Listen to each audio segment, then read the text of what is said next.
Hi guys, it's Tamia Ja. Welcome to the background. This is where we mind people's business, eh? Ndenkanili bano ndya Emmie.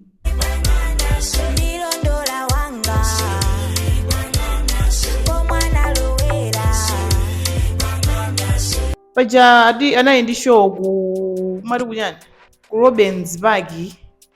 Am I even pronouncing the name right? Yeah, kumene unali show. Nde anatenga maartist osiyana-siyana, no maartist otchuka kuti akapezekenso ku show uko. Nde akuti kaya manager a Emmie anapanga hire anthu, analipira ndalama anthu m'mageto kuti apite ku show uko.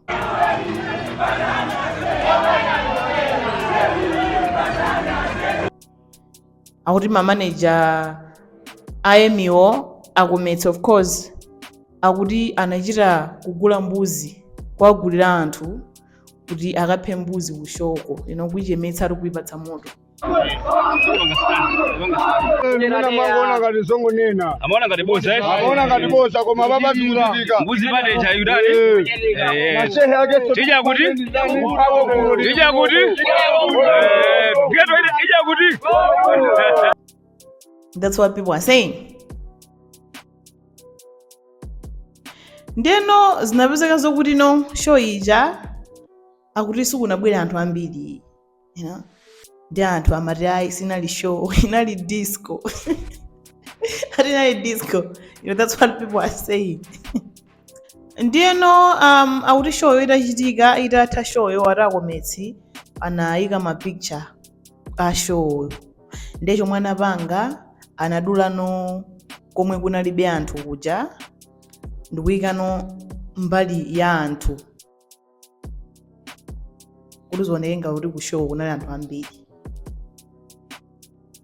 Ndeno paja madziwa amalawi amafufuza zinthu amalawi ena ndithu atulutsa ma pictures enieni kuti ku show sikunali anthu. Mapicture omwe anapanga upload ya manager a Emmie anali kuti angopanga crop kuti kuoneke ngati kunadzadza.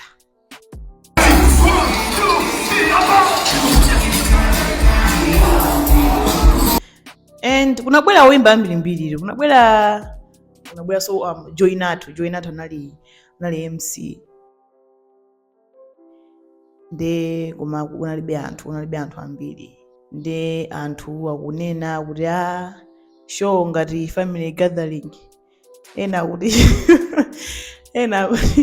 sorry, I'm not supposed to laugh. Komano madziwa amalawi ambiri amaseketsa amaseketsa.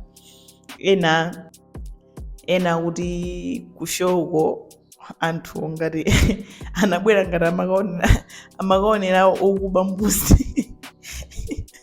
Yeah, so that's what happened, my guys. Komano ineyo, this is what I can say. Zokuti you don't use other stars to shine your star. So what I'm trying to say is this, okay? Muntu wakazoti ndiwe manager, you don't use other artists to build your artist. Komanso zinthu zimakhala step by step. Chifukwa Emmie uja nthawi yake manager ake anagula page ya 1 million followers pa Facebook.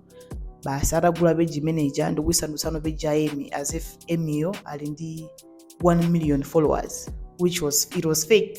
Ababa ali ndi page yake yomwe ili 100 something thousand followers. Nde ineyo, this is what I know. Artist wina wake, not wina wake, artist wina aliyese akamayamba pang'ono step by step. Osati kungoyamba boom ali ndi 1 million followers. Boom. You need to give people time to know the artist, to study the artist. Usati boom, boom. So it doesn't work like that. Nde anthu ambiri atulumuka kwambiri fayona zokuti Emmie amati ndi international artist kaya anthu amatero ifoti anayimba ndi wina wake wakunja. Komano what I can say is this.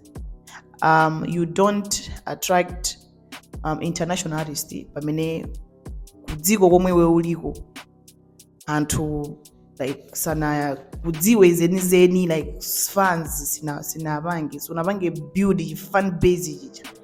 Yeah, but that's what happened. So guys, tell me, what do you think about this? Kandiuzeni kuti anthu sanapite ku show ifoti cha majealous. Majealous. Guys, thank you so much for watching and have a good day. See you next time on The Background.